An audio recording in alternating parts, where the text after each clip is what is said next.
Hello there and welcome back to another video. The camera angle is slightly different and it's definitely looking a bit plain without them, but that's just so you could see my brick heads that I did review yesterday. There's a few hidden ones, there's even one just down here off camera a little bit, so definitely check that video out if you enjoy brick heads. I think we only have about 8-9 of them, soon to be 10 when we pick up Stitch, but I'm definitely going to build a few custom ones, probably even before picking up Stitch. Today we will be looking at the Lego CMF minifigures. I'll talk briefly about a box update and then hopefully get to comparing them with the last two series, series 24 and 23 towards the end. And then I have a quick update at the end about the displays. I'm not sure if I'm going to go with the Lego or Smiths option. I may make my own and completely toss them out the window, create another one, and it might be a little bit better. It might turn out to be horrible, but it's a much cheaper option, which means I can do it a lot quicker, and also it's a cheaper option. Cheap Lego, yes please. So stick around to the end of the video and I hope you enjoy. Make sure you're subscribed before you do. Click off whenever that is, and if you stay to the end, thank you very much. So just before we start, I would like to take a quick look at the minifigure box, because as I found out when opening them, they're really easy to open at the sides, and I think there are a few improvements Lego could make to this box. I'm going to get them out of the way quick. The first one is by folding in the sides and cutting off this extra bit here, because as you can see at the top, it's quite easy just to tear away at the boxes and open them, perhaps even slot something in, whereas if they were just on the corner here, well, it'd be a bit like trying to open the bottom one. It's definitely doable, but it's a lot harder to do than the... I guess it's similar with the bags. You could have just cut open one of the bags, but if they're going to go to that extent, there's not much stopping them. It's just another deterrent, and I understand having this bit at the top, but perhaps it could be a bit more sealed than it currently is and a bit more perfected to the edge. Anyway, they're just little nitpicks. I really do hope we get the big QRs going forward and that we are able to identify all of the figures. It makes it a lot easier to make content like this buying the full series, where I don't need to pick up a box. And I never mentioned in my last video, the order of these in the boxes I found out were sort of L-shaped. So the first two would be one and perhaps the left one behind it, and then the right one and the next two would be another figure, and then it got to the back and then you go down a level and it was the same pattern on the back. Now I'm unsure if this box could have been tampered with. It was technically open when I sifted through, but all the minifigures were there. It wasn't put out for everyone to mix around, so it's very interesting how it sort of followed the L-shaped layout. I'll do what I usually do and show you a very simplistic layout on screen that I've probably made in Excel or Google Sheets, because I think it's the easiest way of looking at it. As you can see, there's just a bunch of L shapes in the boxes. It tends to be more like this, where there's 3 minifigures on the left and a different 3 on the right, and then that will change on the two layouts. So they are mixing it up, making it harder for people to tell, but then they add something like an identifier on the bottom of the box, which, I mean, they've always had in the numbers, and you could definitely try and work it out and see what other people are getting, but this QR just is a game changer for collectors of the CMFs like I am. And as you can see, we now have the 3 last Lego CMFs out in front of us. It was a lot harder getting the other 2 because you had to fill around the bags. No more bags, now you have QR codes, and this is, I believe, the order that they are in their image. I've tried to keep it that way because I think it just looks so cool. But we'll start off by looking at the eSports Gamer. Apologies if I do end up getting any of these names wrong, because I haven't memorized. These are a bit harder to do than set numbers and piece counts. But as you can see, we'll start with the accessories, because that keyboard and mouse is really nice. I do have a light up keyboard, and I guess there's a light on my mouse. It's not really what I'd consider light up, but it would look really cool to use these in recreations of this room if I ever want to add it to the city, or perhaps any of my older apartments I could create a whole tower out of. So it's nice that we get a trophy. What I didn't point out in my first video is actually you get in the logo and the 2 stripes on the side of the leg. It's nice to get side of the leg print in. There was one I pointed out, perhaps the dinosaur I pointed out, or the Spartan woman. I can't really remember which one. There is definitely another one with side of the leg printing. And we actually get dual molded arms, which are very nice because they show off the short black sleeves and just add that extra bit of detail, a bit like the arm tattoo we'll be looking at later. I really like the logo, and this is where we see the same sort of clove branding logo, the mountains here with the stripe underneath. That is continued to the shorts of the fitness trainer, and we have seen this in CMFs previously. So it's nice to get some continuity with where these figures are buying their clothes, and I think the logo on the trousers is a very, very nice touch, especially when they're just plain at the front, as you'd sort of expect. So we're starting off great with a minifigure, and now we actually get a train kid, which the minifigure can be popped out of the train, and it still looks just as cool. This is really the hardest one for storing because of how big that train piece is. There is a sailor just over there that comes with a boat piece similar to this. Actually, this is the one off the Builder minifigure. I don't know why I got the navy one that goes with it, but it's the exact same piece in a different colour, and I'm really liking these vehicles. We did get a plane in one of the old CMFs, so planes, trains and boats, we're getting them all. I don't really know what the next one would be, if they make like a tram torso for it. Let me know what other vehicles you would like for these CMFs for sure, because it does seem that we're getting them all. The boat was really cool. It came with 2 extra pieces on top. I think the plane was just the plain piece. Perhaps the propeller could have been taken off, but as you can see, the train is accessorized with a nice 25 dish on the front. You can get multiple of these, and though you can't change the green train with the red wheels, you can definitely change the highlights, as there is a 1x2 plate on the back.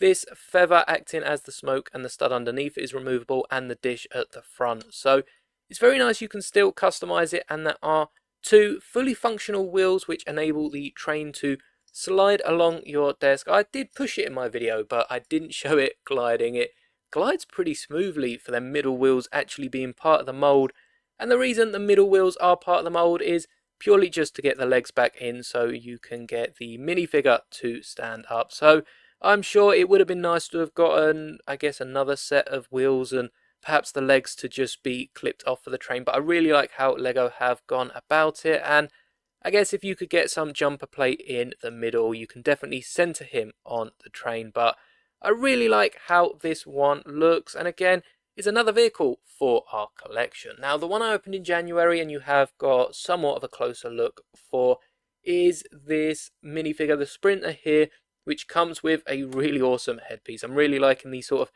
fuzzy hair, maybe small afro style of hairpiece that we're getting, and that does come with a very joyful expression and a more hard-working one. Again, another bead of sweat similar to the fitness instructor. In fact, I didn't even show you the other expression for the gamer, because we have this cheery sort of celebrating, relaxed face, and then on the other side we have this determined look, and their team is actually sponsored by Vita Rush. They're the sort of things you don't pick up unless you're looking at the figures, so we'll jump to the fitness instructor before getting back to the Sprinter, because as you can see, that is the drink that the fitness instructor is drinking, Vita Rush with the 10 kilogram kettlebell. Nothing like a dumbbell. I can't remember the other name for kettlebells, but I have seen them called something else. So yeah, if you notice that in the video, just ignore it and we'll move back to the Sprinter. Nice first place sort of podium, I guess, for the Sprinter to stand on, actually. I haven't even considered that up till now. And a blue stripe on the bottom is a nice bit of detail that you usually see on podiums, but it's a white brick. They really didn't have to include it, so Lego have gone out of their way for that. I really do like the leg pieces for this minifigure, because we have got one, I think we've got the left and right in separate sets, but we haven't seen them both together. It's a great way to pick them both up, and you could definitely swap out the legs for another minifigure and have each of them with one of the running blades. But the bib actually has bib on it. I don't know if that's because it is indeed a bib, B-I-B, or if that's some brick anagram that I am not yet aware about. I'm sure if it is, I'll be notified in the comments. But it does have bib 2024. I don't know what it could stand for. Perhaps the best in business, because he did, of course, finish first. And a lovely medal, which I think the medal was introduced for the GB Olympics. It must have been used before then in a Lego CMF, but it's an old piece that still holds up. In fact, we just got a printed one for the Yavin ceremony medals for the Star Wars Yavin set. And now we're on to the Bat Lord.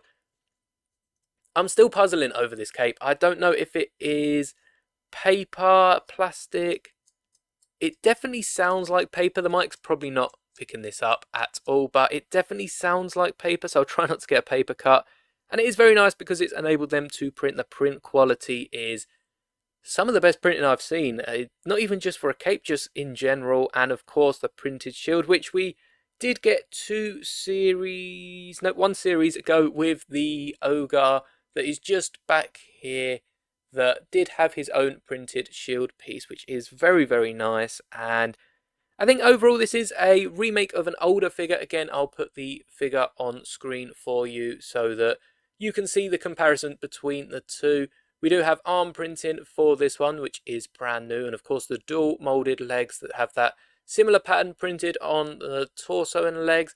It is a much updated printing, I guess, design to the older minifigure, and one of the best things I've seen, or the thing that's got the best reception from this whole series even, is that headpiece, that vampire-esque headpiece, which does look really cool and definitely can be used for a vampire if you are mocking them out. Remember, if my last video does get 5 likes, I will be building all my customs. It's not really a hard goal to reach, but it's something that I really want to do anyway, so I guess I've set the boundaries low to make sure that it happens. And now on to the goat, because I mean the goat herder is really cool. We will get to in a second, but most people will be purchasing this minifigure in particular for the goat. As you can see, it's white, no spots on it, and we are getting a grey one later this year. I've already mentioned that in my last video. I'm still pretty certain that this is the same, if not similar enough mould to the last one we got so long ago. What I like about this compared to some of the other animals we get is the front 2 legs actually have a stud hole, so it can grip to a stud, which can't be said for all of them. Of course, if you knock it over, it's not going to be gripping to anything. But we'll take a quick look at the dog whilst we're on the goat, and it's the same story here. The dog is gripping to the stud, which I guess if we take some of our older animals here, which I have all piled up on the side, it is a thing that's common for most of them. We've got this little chameleon that is definitely sticking to it. We've got a rabbit, but then we take a look at some of the older dogs, like this police dog here, which, I mean, the front legs are together, but there's just no clutch power in them. Even the back leg, it's sort of got that stud gap between them, but the legs are too far apart, and it just doesn't clip to the base plate. So you really need the 3 studs, or at least studs that are that 3 stud apart, to enable it to grip. And it does grip very well. I mean, Lego has never been questioned for its clutch power, but they're just not made to hold onto the separate studs. Similarly, if we take a look at the cat, it does have a half stud, but it's not really a very strong connection. I mean, actually, that's quite impressive how much that cat is hanging on there. And the back legs are the strongest because they have the same connection to the front of the goat. I think we saw Lucky quite recently in the Marvel CMFs for the Hawkeye minifigure, and that is a similar technique to the first dog actually, but they've managed to, oh there you go, it has fallen eventually, but it's actually held on much better than the old one, so perhaps there is a pattern to it. You can see they've actually taken the legs from the police dog and just flipped them for Lucky, which, fair enough, I guess don't fix what isn't broken. It would have been nice to have got legs at a different position, but I'm still amazed that Lucky holds on for as long as he does, because as you can see, he's hanging on by his 2 front legs, so that is very impressive, but with enough wiggling, eventually they do fall. We're getting so many animals. We've got now ladybugs. I think I mentioned the bee in yesterday's video. Frogs, butterflies. I'll keep the blue butterfly around because we will need that later. And of course, we've got the duck. Many of these do just have the stud bottom, which isn't going to have any problems. But back to the goat, and more importantly, the goat herder, or vice versa, depending which one you prefer. The goat is great. The herder himself does have that printed arm on his left hand side, the dual molded legs with the little money sachet, and also a printed belt. It does go underrated sometimes. Not all minifigures have the honours of having a printed belt, so for something like an actual belt design, it's nice to see that LEGO have printed it. And I am quite a big fan of the torso. It's a very unique torso. It fits in well with any medieval village or sort of smaller city, and the head again is dual molded. We've got this nice moustache with some stubble around, and if we take a look at the back, he seems to be sleeping or perhaps just enjoying the early morning sunlight on his face, but definitely looks like he is sleeping, so hopefully the goat doesn't run away. But if you get a few of these minifigures, you can definitely stack up the goats and have a little farm going, or perhaps he's the goat herder that would fit nicely with the new medieval town. Now over to the mushroom sprite, which if you've watched the unboxing video, you will know just how long it took us to get to this minifigure, and I'm not going to spoil it, you've got to watch the video. But if we take a look and compare the butterflies first, you can see it's a brand new butterfly. Ignore what I say first in the video. It isn't a common piece that has just been reused for CMFs. It was very silly of me to think that. Of course they're going to include a new exclusive butterfly, and I don't think we will be getting this in any city set. I mean, it's not going to be the end of the world if we do. It'll be like Wolverine from the Marvel CMF being included in a new Marvel set, and they've just taken away the arm print, and it's just a piece. The main part of this is the mushroom head, which does have a hole in the middle, which means it can accommodate any of the little flower accessories or any sort of hair accessories, even some of the Clone Wars ones, so you can get a flower on top. And I think it would be lovely to get a butterfly in this style where you've got this micro pin here. I'm going to call it a micro pin because if I call it a Lego pin, I'm going to get it confused with the Technic ones, and it's far different from that. But this micro pin would be great to include on a butterfly, or perhaps just have that and a stud on the side, and then you could clip a nice little butterfly on top. But I am a fan of these Lego butterflies. They do look huge. I'm not sure they're exactly minifigure scale, probably about double the size, but I like the fact we've got a new one, and the design and printing on it is so sleek. Instead of the lines we got in the old one, we're getting more of a crystalline shape to it, which is really cool. And the white dress isn't half bad. It's what you'd imagine for a small fantasy creature, which does fit in with the harpy we'll be taking a look at later, and a few others like the ogre from the last CMF. And we've also got characters like the dragon costume, which, of course, if you give a headpiece that just has a large mouth instead of the face, it sort of works well with the other fantasy creatures. But when we take a look at the fitness instructor, she does also have the hole in the hairpiece for some sort of accessory, or you can even get like a hairband tiara sort of piece in there. But again, we've mentioned the Vita Rush. We've got the same logo on the shorts as the top of the esports gamer. The sports bra that she's wearing does have another logo on the top. It's sort of an underlined S with sport all the way around, and that printing is continued on the back, which is very, very nice. And again, the arm tattoo, I'm liking what LEGO are doing with all their tattoos. I mean, tattoos really can be anything, so they can include so many different designs. Although we've got flowers, I'm sure we're going to see a space logo pop up as a design at some point. I mean, it's just a matter of time, and it's nice to get a kettlebell, or I can't remember what I called this now that was wrong, but it's nice to get a weight in with it as well, because it's not the sort of piece we've had. I mean, we can definitely create our own weight lifts. I mean, even taking the wheels out of the train can act as some small dumbbells, but it's nice to get some unique pieces like that in this. Again, another printed tile, just like the 25 on the train. And now we'll take a look at the Noir Detective. I did realise that after recording my last video, I could just position it in front of the face, and you can see just how zoomed in it is if I take a screenshot of it with and compare it to it without. You can see that the face is definitely a bit larger. I mean, it can even zoom in on the minifigures behind it, but it's really nice that LEGO have got a working magnifying glass in with their LEGO sets, because again, it does help read all the different part numbers and identify which pieces you have, which pieces you'll need, and it's just a handy tool to have, as well as the crowbars and the older brick separators or spanners that we got in the city.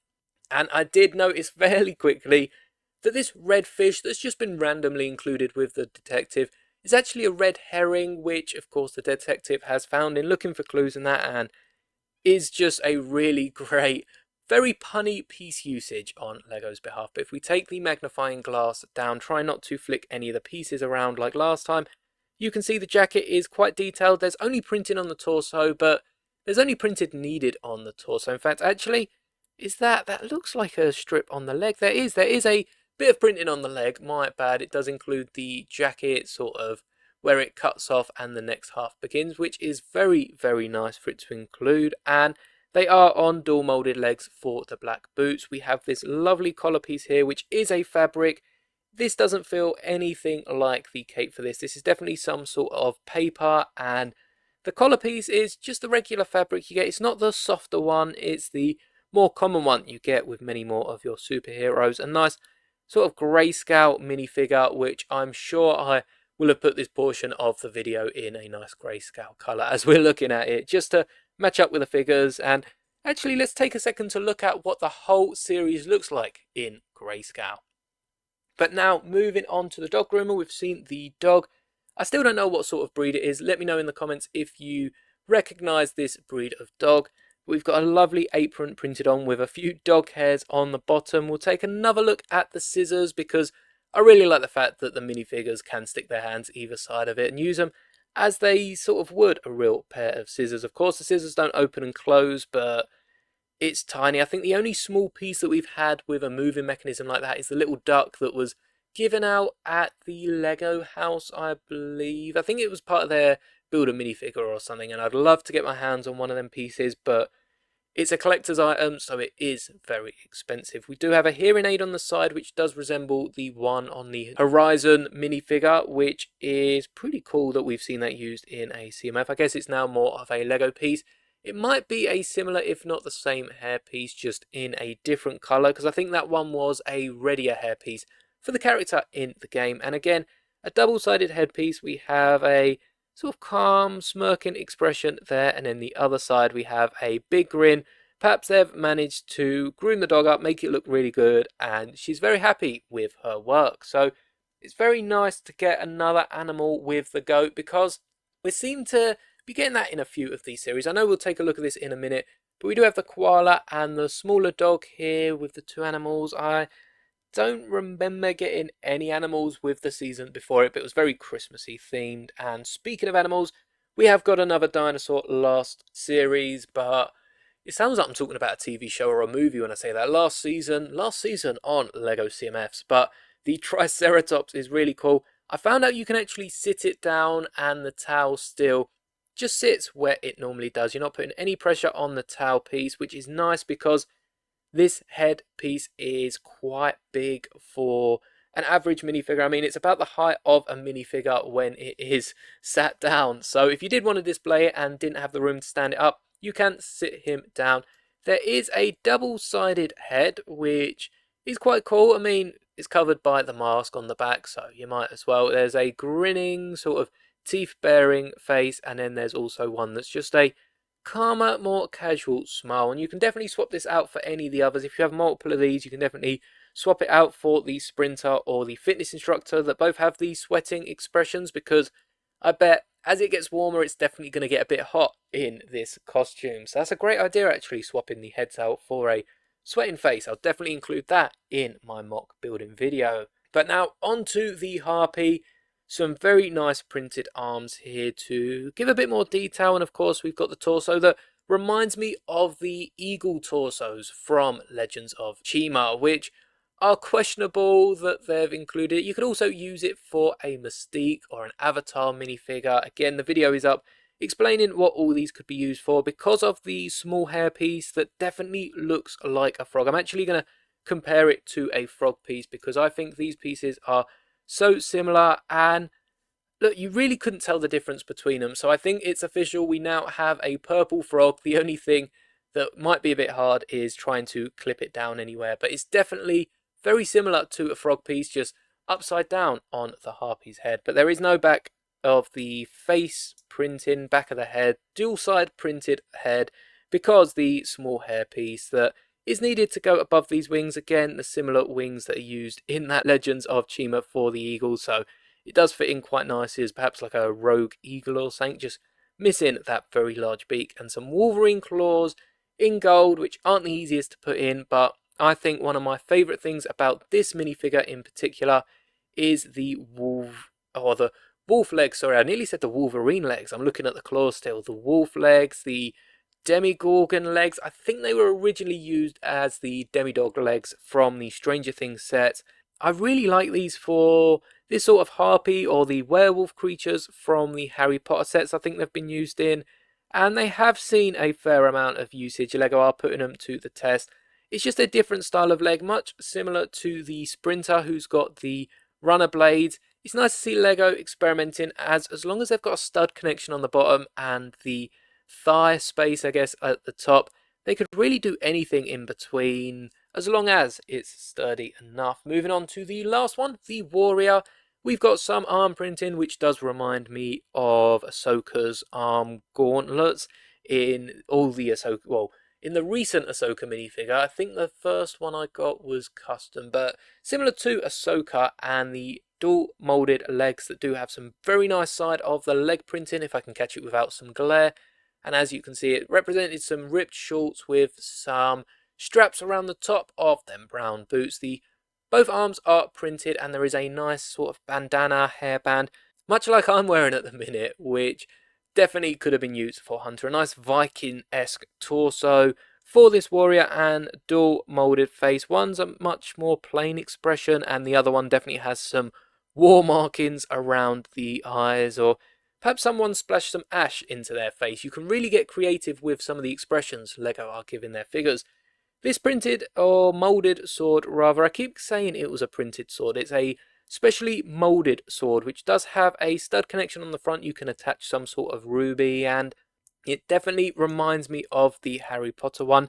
There's actually a connection on the bottom here, which I wonder if you could stick some sort of Lego bricks into. It looks like it's the micro pin, but just a bit wider. Perhaps that's how they moulded the sword, but it does look really cool. And finally, if you stuck around for this long, make sure you are subscribed. We're getting to the comparisons with the last two. You can see I have them on plates, and that is because these are the plates they would be displayed in a Lego display case, like the red and the blue one that I have, or in that Smith's display case, which obviously for older series I wouldn't be able to get all 16 on a plate. I would have to spread them a little bit and perhaps have, 4 plates between 3 series.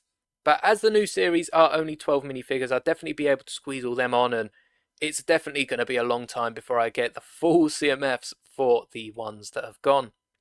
So there's definitely more room on the Lego one, but there are 2 different ways of displaying them. I think I've got something that trumps them, so stick around to after the comparison, but I'm definitely trying to eye up how I can display these. Now, once we compare them to the CMF from 2 years ago, I'm never sure if we get 2 CMFs a year. This might have been last year's, but this is series 23.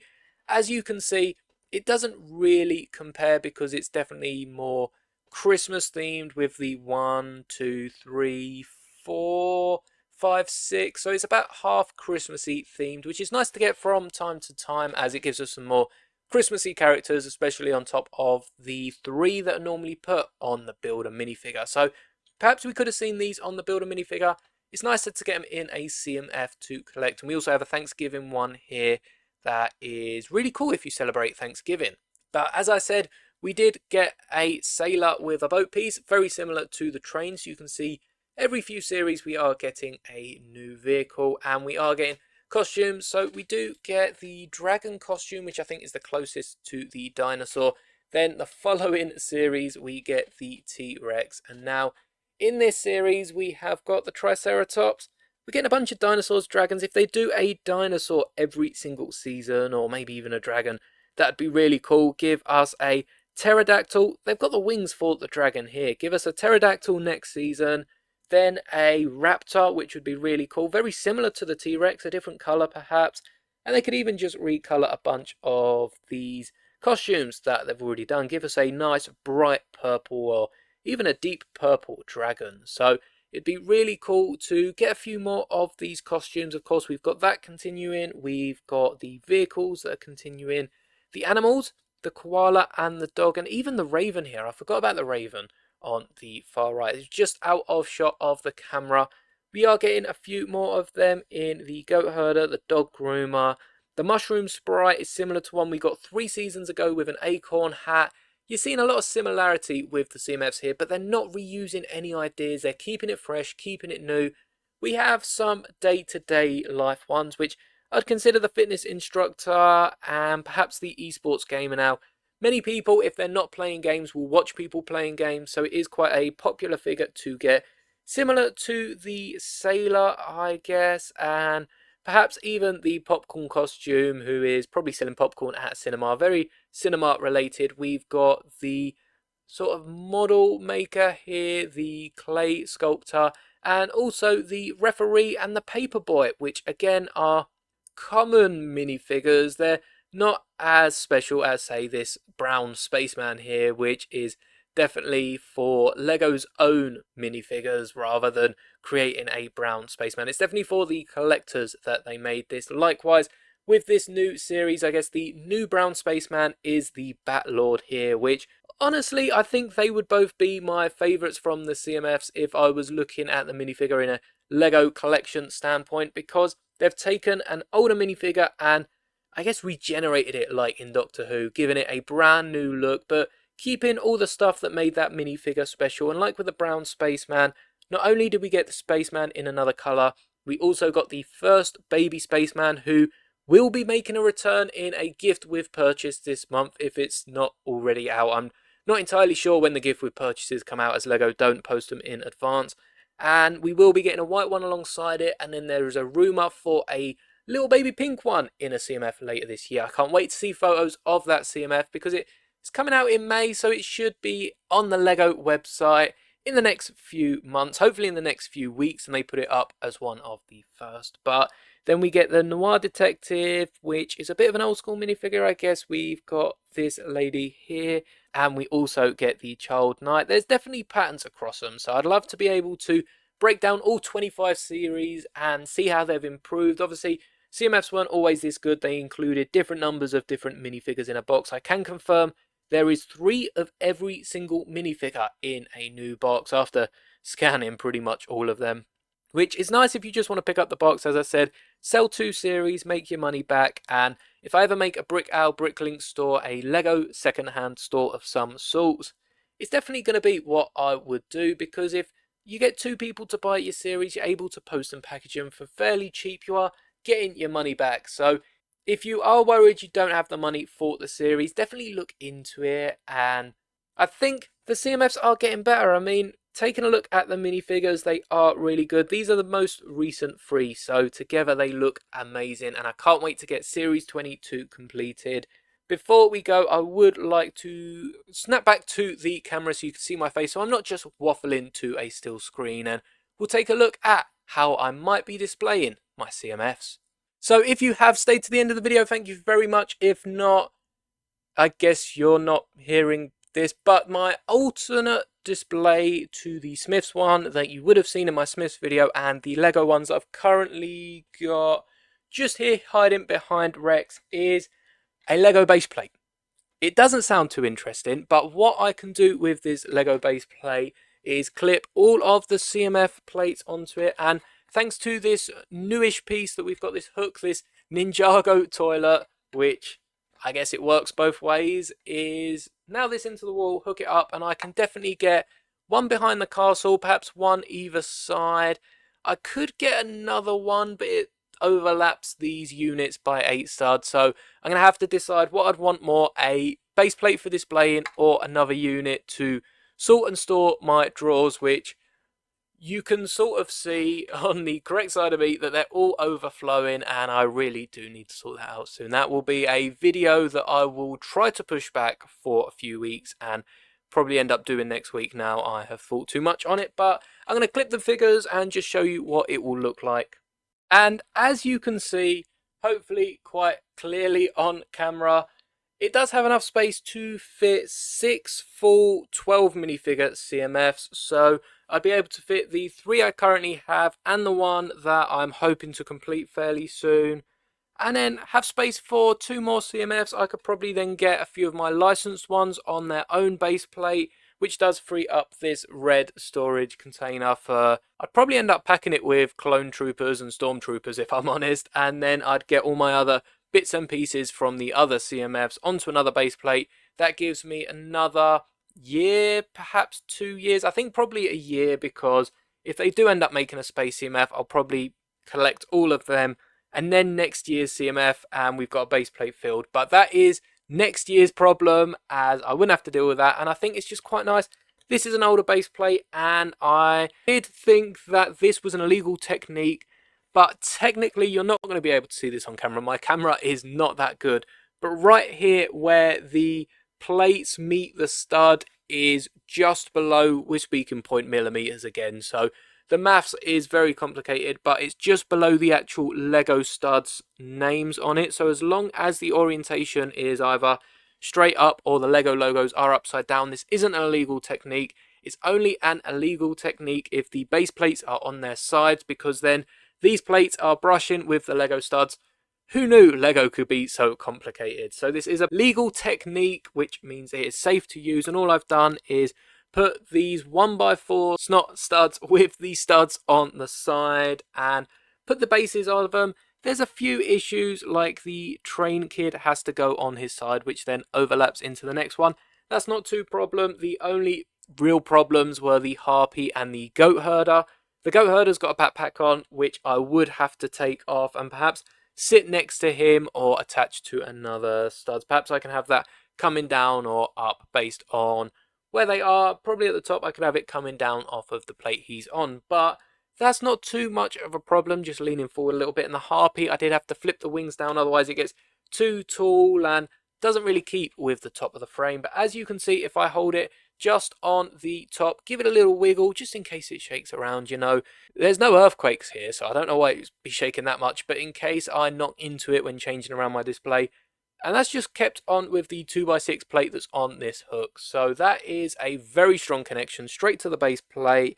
Again, it's an older base plate, so I'm not going to be using this for MOCs. I've got a brand new one for Star Wars, which, stay tuned, I'm going to be working on a MOC this week, and probably this week at some point, and you do not want to miss it. Probably the start of the upcoming week. So it's going to be amazing. It's going to be my first large Star Wars MOC, and I am so excited for it. Make sure you are subscribed so you don't miss out. And I'll probably put up a community post anyway. I think I'm definitely drawn to this one, the cheap option that I already have more or less hanging around. I just need to get some more black snot bricks. But let me know what you prefer between this one, the Smiths one. Again, check out that video to know what that is, and the Lego displays, which I already have. So any video of me showing off, I'm pretty sure I mentioned it in the Smiths one. Go check out the Smiths video and then go vote in the community post. I am so grateful to everyone that does vote in the community post, because I have quite a few polls going on every so often. I always find something to have a poll about, and I should probably start doing the best Lego Star Wars set of this year now, just to get all these early sets whittled down to a few to include later on. So stay tuned. I'll have an update about that in a future Star Wars video, but do let me know what you'd like. These will be going behind me just on the top here, so perhaps I can show you what they'll look like. So it will end up looking something like that, a bit higher than it currently is, but I'll probably have 3 of them in a row. I'll probably whack the licensed ones behind the Disney castle, or use the CMFs that I have, a few of each series, to shape out the Disney castle. I think it look pretty cool, and I did take out Jyn Erso in trying to place it there. It was definitely worth it, because I think it looked really cool. I could even get some tiles and make a little artwork behind the CMFs. Make the backdrop look cool, though. I really think you'll just be seeing the CMFs. It does go very well with my Star Wars figure display there. So do let me know what you think in the community tab. I will now be getting ready for my giant Star Wars MOC. So do keep an eye. Make sure you're subscribed so you don't miss that out when I post it. That will be in the next few days. Hopefully I can get it out in the next day or two. I'll probably have a little video tomorrow with a little spoiler for the MOC, just to give me an extra day to complete it, and then I will show it off in all its might and glory. So thank you for all the support on the channel. I really do appreciate it. I cannot believe how fast this channel is growing. Make sure you are subscribed. We want to be hitting 1,000 subscribers as quickly as we can, and May the bricks be with you, always.